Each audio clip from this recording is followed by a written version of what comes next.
It has been the story in the final weeks of the campaign, the NDP surge in Quebec. Ahead of the bloc in several polls, neck and neck in others. Historic, unprecedented. It seems there's a rethink going on among many Quebec voters. The leader of the New Democratic Party, Jack Layton, is here in studio with us today. Looking at the papers today, I'm wondering, are you ready to move into 24 Sussex? Well, we're certainly ready to get the job done. There's some things that need to happen. Ottawa is broken. It's got to be fixed, and we've laid out some plans to make sure we have more family doctors for all those families who don't have them, and work on retirement security. There's too many seniors who are really struggling to get by, and that's not right. We want to create jobs. Giving banks another tax cut isn't going to do it, but giving small business a reduction in their taxes, they'll turn around and hire young people and create work. So these are some of the things that we want to get going on right away in the first 100 days. Looking at the surge in support in Quebec, I've got to imagine that you were surprised by this. I mean, it seems to have blown everybody away. Well, we've been building towards this for a long time. I'm a guy who was born and grew up here in Quebec, and so certainly it has been a dream of mine for the NDP, whose values, I think, are so close to the values of the people I grew up with. The social democratic values. Yeah, and that notion of getting that right balance. And it's super to see it coming through. Thomas Mulcair, of course, has been a big help getting our first MP in a general election here. And now we have a great team. You know, I'm thinking of Tyrone Benskin, founder of the Black Artists organization, and doing really well in Jean Lebert, and of course Jeff Victouche, another great candidate in Mont Royal, and we've got a great team who are ready to get the job done. Do you think these numbers are believable? I think they are. I mean, we'll see how it all comes down. Polls are polls. But what we're encouraging people to do is make that choice that's available to you with your vote to bring some real change to Ottawa.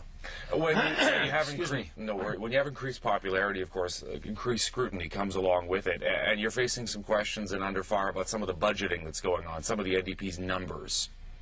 Well, we've had our platform entirely costed by an independent economist at arm's length from our party, so that we know that our numbers make sense. And we've also got a record in government, according to a finance department report, that the NDP in power in provinces across the country over the years, last 25 years, has the best record of balancing the budgets. We can look at Nova Scotia right now, NDP government running a good surplus. We believe that you need to manage the public's money very, very carefully. People work hard to pay their taxes, and they expect that. It's so important when you're trying to get out the vote to have a machine in place. The NDP does not have a historic machine in place, certainly not on the level of the Bloc Québécois or the Liberals. How is that going to play out? It's coming along really well. We had a convention in Quebec City of our national party in 2006, and we made a priority of getting ourselves organized. And I remember a day, for example, when we were opening our new offices for the Quebec section of our party, and the Conservatives were closing their office and shutting it down. I thought there was something symbolic about that, thinking back to it. But we have a lot of young people, a lot of folks who are getting involved in our movement, in our party across the country, and we're very excited about the possibilities. The candidates that you have in all of these 75 ridings, I mean, there are some star candidates, so to speak, like the Thomas Mulcairs, but are the other ones ready for prime time, do you think? Oh, yeah. We've got people with backgrounds as lawyers and teachers, community people. Some of them are young people, but we have the youngest woman in the House of Commons right now, Nikki Ashton, who has a very powerful piece of legislation dealing with issues around post-secondary education. And so I'm very optimistic that we've got the right mix that will represent the full range of opinions that you find here in Quebec around the key issues. So I'm looking forward to having a diverse group of Quebecers around our caucus table. You are an Anglo originally from Hudson, Quebec. One of the issues that the NDP has in terms of its policy platform is the idea of extending Bill 101 to federal institutions, something that might cause some concern for Anglos out there. A question for you, are you basically deciding to go for the Francophone vote in Quebec at the cost of perhaps the Anglophones? Not at all. And in fact, the legislation we've proposed in the House to deal with federally regulated workplaces will have no effect whatsoever on Anglophone workers.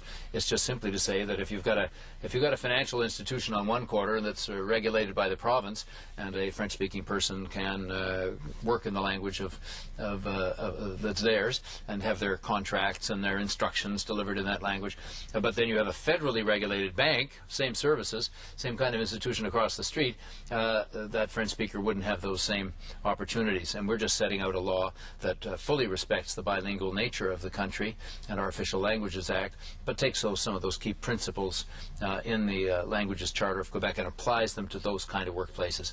So it's really making it possible for people whose language is French to work in federally regulated workplaces in their language. At the very beginning of this campaign, there was a lot of talk about your health, and obviously the party is in a different place now in terms of where it was in terms of these polls and whatnot. When people are going into that voting booth in 6 days from now, should they be concerned about whether Jack Layton will be the leader of the New Democratic Party moving forward? Well, that's certainly my hope.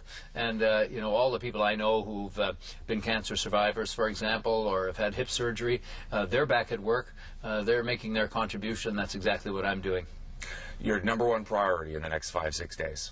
Well, it's to make sure that people understand that you really do have a choice in this election. You can make change happen in Ottawa. And it's your vote. Go out there and use it. Jack Layton is the leader of the New Democratic Party. Thank you very much for coming in today. Thank you. All the best. Thanks a lot.